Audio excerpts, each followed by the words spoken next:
Before we get into the video, make sure y'all hit that like button, subscribe if you're new. I mean, come on, what are you doing if you're not subbed to me by now? My content is fire, from stop motions, news videos, reviews, music occasionally. All my social media accounts are linked down below, and now, let's get straight to it. What's up, you guys? Thank you for clicking on this video. So, we've got some interesting news for today's video, people. So, first up on the docket here, the Studio Series Leader Class Bumblebee movie concept art Megatron figure. People have been posting screenshots online the past few hours now of their pre-orders getting delayed from February to April. Now, I didn't personally pre-order this figure myself, so I can't show you guys my own screenshots, so it'll be from other people online that I've seen through social media or websites or whatever. So this is interesting news. I don't know what to make of this. My only answer to this, what's going on here, is that something's going on with the shipments overseas, or they're not as fast as they thought they would be on the production of this figure. But I don't know, there's like, you could have bought this figure at the Cybertron Fest at Singapore last week. They had this figure up for display, I think, that you could purchase, and they had it boxed up. So, but that's in Singapore, it's not in the US. Now, I don't know, man. I don't know what's going on with Hasbro's distribution or their production, but we do know Hasbro's had a tough year this year, so I don't know if that has anything to do with it. But this is just strange. You don't really see this happen too often, where figures mainline releases at that getting delayed a few months. Now, it has happened a few times before in the past, and especially the most recent example is that we still don't know when Studio Series 86 Hound or Dark of the Moon Hatchet are dropping.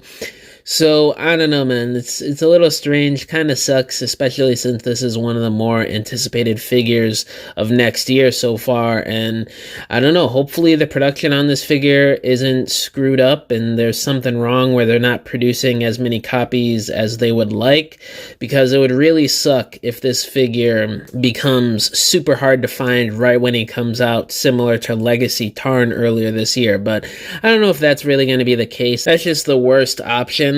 And the last piece of news for today's video, Keegan-Michael Key, who plays Bumblebee in the Transformers 1 animated Cybertron movie dropping next September, he shared some info on the character he's voicing in a recent interview with Collider. He says here, and I quote, "For playing Bumblebee, it's funny. There's not a lot of affectation to my voice." He revealed, "The director of this, he goes, I really want your voice. I just want Keegan's voice. So it's kind of Keegan as Bumblebee. You'll see, it's interesting." So that's not a lot to go off of, but it is something. Now, I don't know what to make of it basically just being Keegan's voice being Bumblebee. Because, you know, this is set right before the Autobot-Decepticon Civil War, so Bumblebee is supposed to be really young at this point in time. I don't know, maybe it's just a different take on Bumblebee. I mean, obviously they don't have to follow G1 or any other iteration of Transformers to a T, so they really can change any of these characters to whatever they want it to be. It's just that hopefully the execution and what they do decide to change with Bumblebee's character is actually good, and it's written well, and it works well within the movie's context. But I'm not going to get too ahead of myself here. It's just that the fact Keegan's voice as is just sounds a bit too old for the type of Bumblebee that I myself, and I'm sure a lot of other Transformers fans, think of pre-war. Like, he's supposed to be pretty young, like a teenager basically. So I don't know, we'll see. Like I said, it's probably a different iteration than what we're kind of used to with Bumblebee on Cybertron before the Civil War. So hopefully it turns out good. And yeah, I think this guy's a good actor. I think he could pull it off, whatever the director of Transformers 1 is going for here.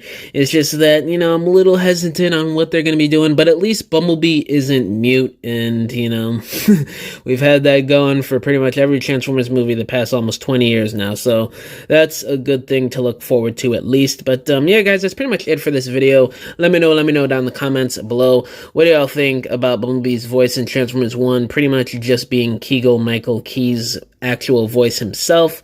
How do you guys feel about Studio Series Leader Class Megatron being delayed by a few months? All my social medias are linked down below: Instagram, TikTok, Twitter, Facebook, all that good stuff. My email is also down below if y'all want to message me about business inquiries, or if you want to hit me up about whatever, or if you want to commission a diorama from me, because I make dioramas for people for their stop motions, photography, or just regular display shelves in their homes. You could either hit me up on any of my social medias or just email me and we can work out a deal. But yeah, guys, thank you for watching this video. I'll catch y'all in the next one. Bye!